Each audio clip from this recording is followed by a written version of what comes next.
Alrighty, how's it going, guys? Got a calm, little busy schedule today, but I still wanted to get Temptation Day 3 out there. I don't think it would be too long, but I still wanted to share it today, just to, keep you guys a little consistent, just as I'm trying to stay consistent. This is, what is this, third or fourth video? I hope you guys enjoyed that video with Oliver and his testimony. It was really powerful, and I even got to learn some stuff about him that I didn't know myself.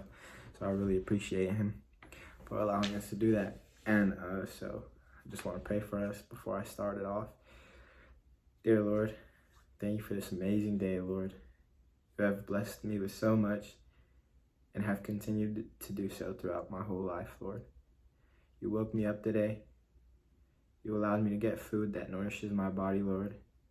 And most of all, you gave me the clarity to clear my mind and just be more grateful for everything I have, Lord.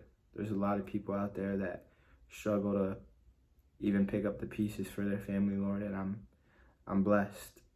I'm truly blessed by you, Lord, and I'm sorry that I fail to see that sometimes, Lord. But I hope to be more grateful for what you have blessed me with, such as spreading the word and hoping to reach out to people every single day that I make these videos, Lord. Every person that I can reach out to is another person saved, Lord. I just want them to understand that it's all coming from you. It's your word, your glory, and not mine, Lord. In your name, I pray all of this. Amen. No, I lost it. All right, give me 1 second. All right, we're back, guys. Sorry about that. I lost the notes. All right, so the first part of Temptation, Day 3. One of the hardest parts of walking through a trial is the silence. You've prayed, worshiped, and surrendered, yet it feels like God has gone quiet. But silence doesn't mean abandonment. In fact, just like in a classroom, a teacher is often silent during the test, not because they've left, but because they've already prepared you. The silence is sacred. It's a sign that what you need is already in you. I think this is like a big thing, because I feel like a lot of times when we stray away from God, it's because we feel like he isn't there, and that just comes from like we think that he's being silent in our lives because we're not chasing him. Because like for me personally, the times where I felt like God is quiet is when I'm just like not trying to just follow God in general. Like I was just living my day-to-day life without trying to get in my word or anything, and it was okay, like it was fine, but I just felt like I was just living my life, like nothing special like in my life was going on. It was just I was living day by day. I honestly felt like I was in the Matrix, honestly, because I just felt like I had no emotions, honestly. But then I'd be like, okay, let's lock in, let's start talking to God, start praying more.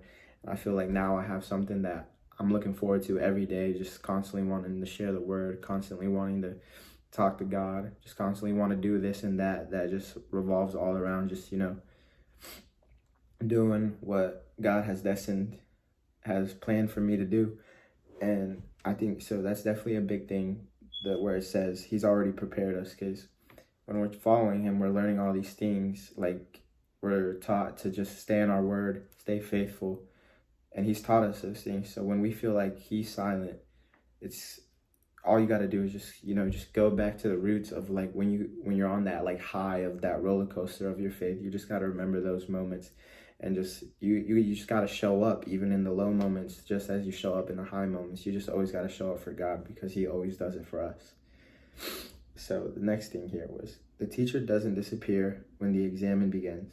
They remain present, watching and trusting you to apply what you've learned. It's the same with God. He is near even when you don't feel him. He's not setting you up to fail.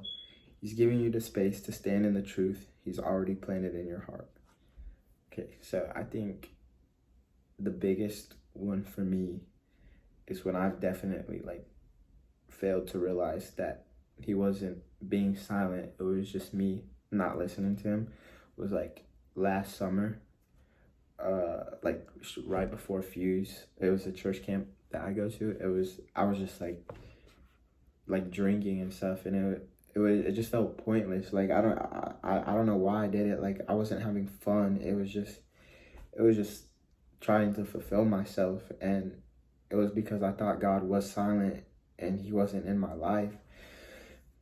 But in reality, the whole time he just wanted me to look towards him and just like speak to him during those times, because obviously like drinking, I wasn't having fun, but I was obviously going through stuff that made me drink, and God wanted me to reach out to him, not reach out to grab a bottle of beer. He wanted me to reach out to him because he was there for me. And I would definitely say I failed him, even though he still loves me and forgives me for it. I think that's definitely one of the moments where I was definitely tested to see if I would reach out to God. And yeah, I definitely failed that. But I think I've gotten better at it, just reaching out to God when I'm in the struggles, because I think that definitely determines a big part of your faith, when you can turn to God, even when your life isn't in the best place. Because if you can go through the storm and walk through the storm with God, just imagine how much better it can be when, you know, you're back on the tippity top of the roller coaster with your faith.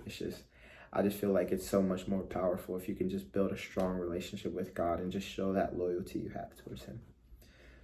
Isaiah 30 reminds us that even in seasons of adversity, God still speaks.